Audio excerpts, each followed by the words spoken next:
이집트의 스핑크스, 페르시아의 라마수, 중동의 만티코어. 여러분들은 이 세 괴물들의 공통점이 무엇인지 아시나요? 네, 한눈에 봐도 딱 알 수 있듯이 전부 사자의 몸통에 사람의 머리를 달고 있다는 공통점이 있는데요.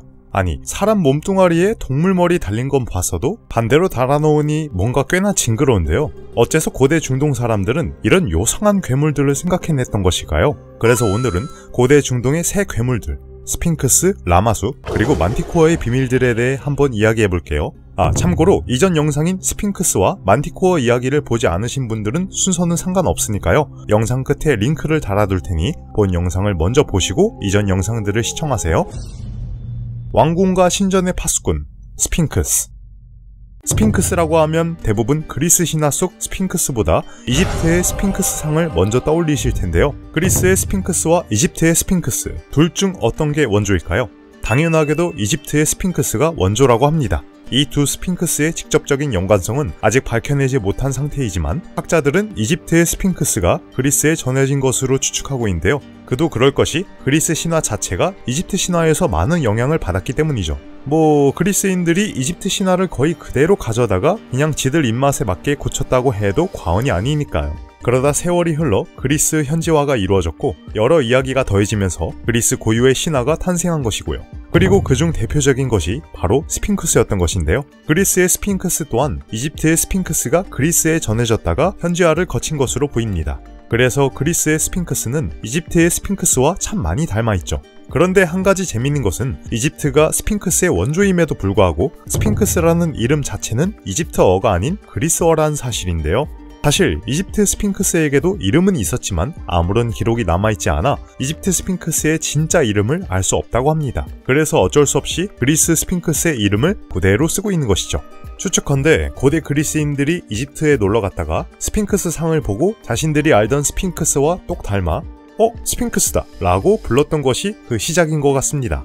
하지만 그리스 스핑크스에게 영감을 준 것은 이집트 하나뿐만은 아니었는데요. 애당초 동물의 몸에 사람 머리를 단 수인은 전 세계적으로 아주 흔한 형태입니다. 그 중에서도 특히 백수의 왕인 사자에게 사람 머리 하나 단다는 생각은 누구나 쉽게 할 수 있죠. 그래서 이집트 외에도 페니키아나 히타이트, 메소포타미아, 페르시아 등에도 스핑크스와 비슷한 괴물들이 많았는데요. 어쩌면 그리스는 이집트가 아닌 이들로부터 스핑크스를 전해받았을 수도 있습니다. 특히 스핑크스가 등장하는 배경인 테베가 페니키아의 왕자 카드모스가 세운 도시라는 점을 생각하면 페니키아로부터 전해받은 거일 수도 있죠. 그럼 다른 지역의 스핑크스형 괴물들도 그리스의 스핑크스처럼 수수께끼를 냈을까요? 아직 정확히 밝혀진 것은 없습니다만 왠지 아닐 것 같습니다. 왜냐하면 다른 지역의 괴물들 중 그 어느 것도 수수께끼와 관련된 것이 없기 때문입니다. 물론 수수께끼와 비슷한 면은 있는데요. 그건 바로 괴물들의 지능입니다.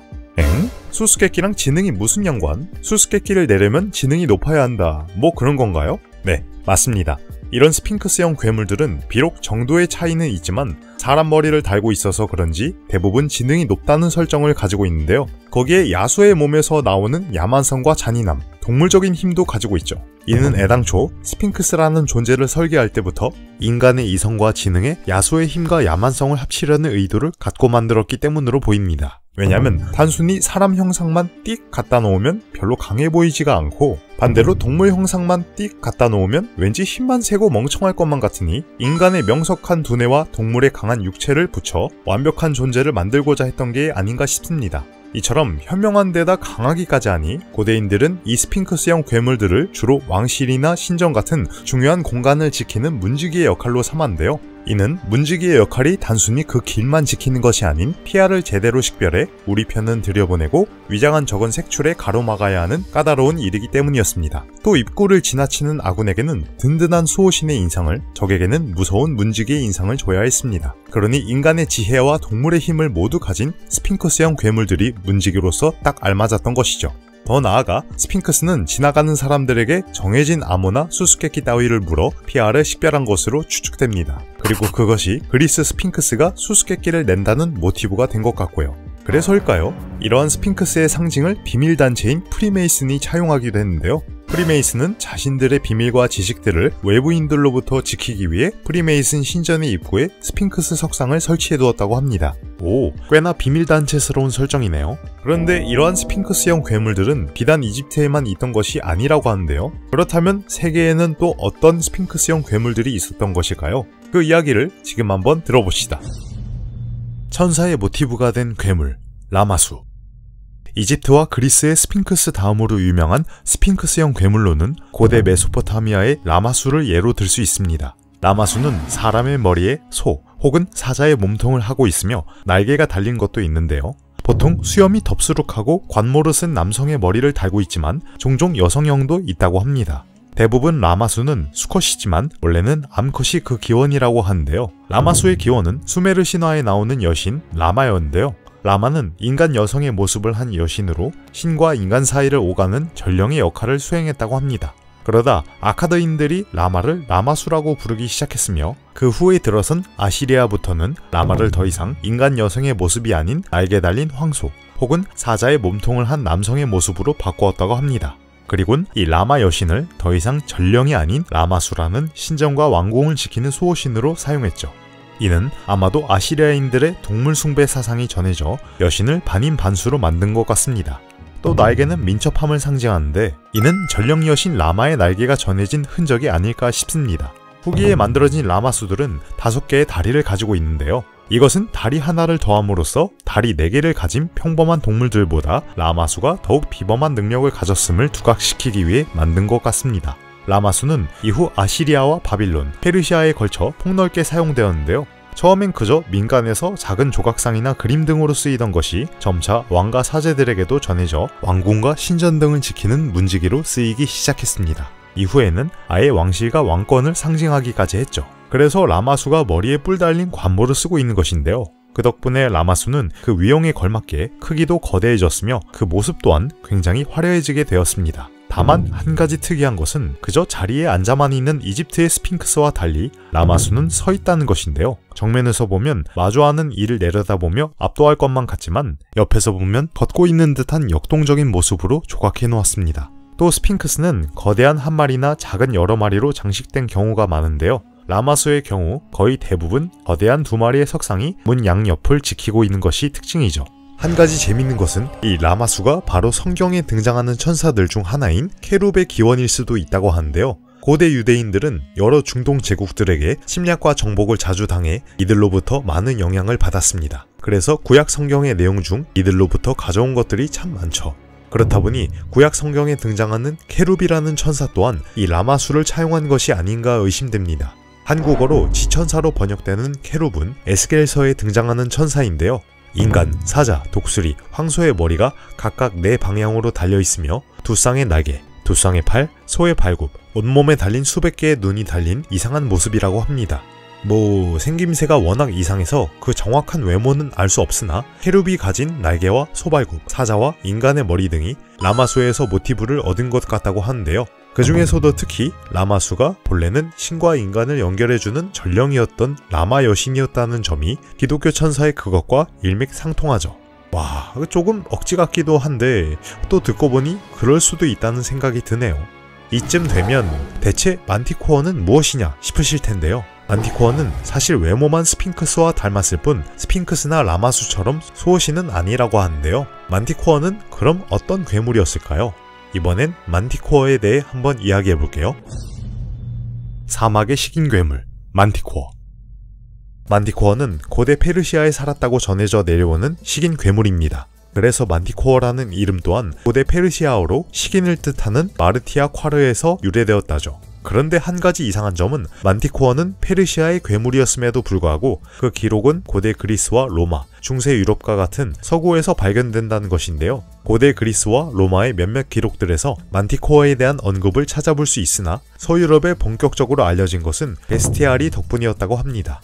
베스티아리는 고대에 만들어졌다 중세의 인기를 끈 동물 우화집이었는데요. 베스티아리가 인기를 끌어 만티코어가 유럽에 전파되긴 했지만 이 때문에 여러가지 살이 붙어 오히려 만티코어의 원형에 대해 알 수 없게 되었죠. 뭐가 어찌됐건 그 기록들을 종합해보면 만티코어의 특징은 다음과 같았다고 합니다.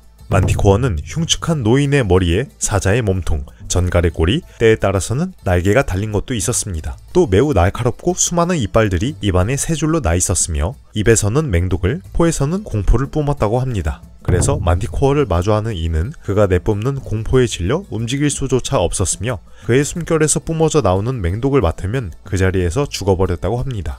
또 만티코어는 무수히 많은 날카로운 이빨들로 인간을 잡아먹을 때면 갑옷까지 통째로 씹어먹었다죠. 또 발톱은 굉장히 날카로워 무엇이든 찢어버릴 수 있었으며 그의 가죽은 웬만한 창과 화살도 막을 수 있을 정도였다고 합니다. 그리고 초목 하나 없는 사막에서는 적의 눈에 띄지 않으려 가죽색은 보색이었으며 붉은 피의 색을 띠고 있었습니다. 반대로 정글에 사는 만티코어도 있었는데요. 이들은 숲을 뒤에 숨어 있다가 적을 덮쳤는데요. 꼬리에는 맹독가시가 달려있어 멀리서 화살처럼 가시를 적에게 날린 후 가시철퇴처럼 꼬리를 휘둘러 잡아먹어버렸다고 합니다. 반대로 사막의 만티코어는 전갈꼬리를 달고 있어 맹독으로 적을 찔러 죽였다고 하고요. 이처럼 엄청난 신체 능력을 보유한 만티코어는 그 이름답게 인육을 가장 좋아했으며 그 성격 또한 굉장히 포악했다고 합니다. 그래서 마주치는 모든 인간들을 잡아먹었다고 하는데요. 머리가 사람인 만큼 지능도 뛰어났으며 인간의 말도 할 줄 알았던 것 같지만 인육을 워낙 좋아했던지라 대화할 틈도 없이 사람들을 잡아먹었다고 합니다. 그래서 사람들은 만티코어를 소탕해보려고도 했으나 그의 능력이 어찌나 대단했던지 어떨 때는 군대 하나를 그 자리에서 전부 잡아먹은 적도 있었다죠. 그렇다 보니 중동 사람들은 그저 만티코어를 재앙으로 여기며 피하기 바빴는데요. 이 때문에 만티코어가 출몰한 날이면 사람들은 집 밖으로 절대 나가지 않았으며 그날 나간 이는 결코 살아 돌아오지 못했다고 합니다. 그리고 만티코어는 먹잇감의 뼈는 물론 옷과 갑옷까지 전부 씹어 먹었기 때문에 아무런 흔적을 남기지 않았습니다. 그래서 사람들은 누군가 실종되면 아유, 그 친구 만티코어한테 잡아먹혔나 보구나 라고 생각했다죠. 그런데 재밌는 점은 만티코어는 에티오피아부터 페르시아, 인도, 인도네시아에 걸친 방대한 영역에 살았음에도 불구하고 정작 이 지역들에서는 만티코어에 관한 별다른 기록이나 흔적이 남아있지 않다는 것인데요. 대부분의 기록들은 고대 그리스와 중세 유럽과 같은 서구에서만 발견되고 있습니다. 또 만티코어를 응용한 작품이나 상징 등도 유럽에서만 쓰였죠. 그래서 정말로 만티코어라는 괴물이 중동에 살았던 것인지 의문입니다. 일각에서는 고대 유럽인들이 호랑이나 개코 원숭이를 보고 착각해 만티코어라는 괴물을 만들어냈다고 하는데 개인적으로 이는 신빙성이 전혀 없다고 생각합니다. 아니 그 고대인들이 바보도 아니고 호랑이랑 개코 원숭이도 몰랐겠어요? 아무리 서양인들이라고 해도 호랑이와 원숭이의 존재는 알았는데 말이죠. 반면 만티코어가 단독 생활을 즐기는 괴물이고 개체수도 적었으며 마주치는 모든 인간들을 잡아먹었기 때문에 정작 중동에서는 아무런 소문이 퍼지지 않았다는 설도 있는데요. 이 때문에 중동에서는 오히려 만티코어를 실제한 괴물이라기보다는 역병이나 재앙을 의인화한 것으로 보기도 한다네요. 그래, 개코 원숭이 설보단 이게 더 낫지. 하지만 아무리 존재하지 않았다고 해도 이런 요상하게 생긴 괴물이 어디선가 갑자기 뿅 하고 나오지 않았을 거잖아요. 그래서 여기 만티코어의 기원에 대한 또 다른 추측이 있는데요. 바로 고대 신수로 추앙받던 라마수가 만티코어의 기원이 아닌가 하는 설입니다. 그런데 만티코어와 라마수를 보면 몸 구조만 닮았지 그 이미지는 완전히 다른데요. 라마수는 선한 수호신이고 만티코어는 사람 잡아먹는 식인 괴물인데 라마수가 만티코어가 됐다? 어쩌다 이렇게 심하게 변한 것일까요? 그 이후로 중동의 주류 종교의 변화를 꼬집는데요. 고대 중동에서는 라마수 같은 동물 숭배 사상이 흔했습니다. 하지만 중세가 되자 점차 조로아스터교나 이슬람교 같은 종교들이 주류로 자리 잡기 시작했는데요. 그런데 새로운 종교가 등장하면 뭐다? 기존의 종교를 악마화하거나 흡수한다. 이 두 종교는 인간 중심의 종교였으며 우상 숭배를 금했습니다. 그래서 라마수를 제작하지도 못하게 했으며 숭배하지도 못하게 해 라마수가 신소에서 괴물로 전락한 것이 아닌가 싶습니다. 하지만 라마수는 여전히 왕권을 상징했기 때문에 그 의미가 그대로 남아서 중세 유럽으로 건너가 만티코어가 왕권의 상징으로 쓰인 건 아닌가 싶네요. 자, 오늘은 이렇게 서로 닮았지만 너무나도 다른 새 괴물 스핑크스와 라마수, 만티코어에 대해 한번 이야기해봤는데요. 오늘의 이야기는 어떠셨나요? 그럼 이것으로 이번 이야기를 마치고 다음 시간엔 그리스 신화의 또 다른 괴물 메두사에 대해 한번 이야기해볼게요. 오랑의 판타지 사전 메두사 편에서 계속.